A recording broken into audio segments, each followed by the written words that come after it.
Վերջերս մի հարցազրույցի ավարտին, երբ տեսախցիկն անջատվեց, լրագրողն ինձ հարցրեց. «Լավ, ի վերջո, կասեք, ով է իշխանության սրտի կաթողիկոսը»։ Իրականում հարցը շատ պարզ պատասխան ունի, քանի որ ոչ թե իշխանության սրտի կաթողիկոս, այլ կաթողիկոս, ով ժողովրդի սրտի թեկնածուն է և ժողովրդի սրտի մեջ է։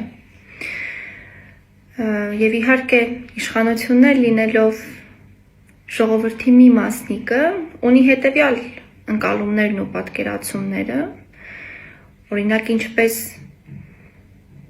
անձրևը երկնքից, ծաղիկը սերմից, պտուղը մորից, այդպես էլ եկեղեցին և ժողովուրդը օրգանական կապով պիտի կապված լինեն, ինչը ցավոք պիտի արձանագրենք, որ տևական ժամանակ գոյություն չունի, և ես վստահ եմ, որ ժողովրդի կամ արտահայտմամբ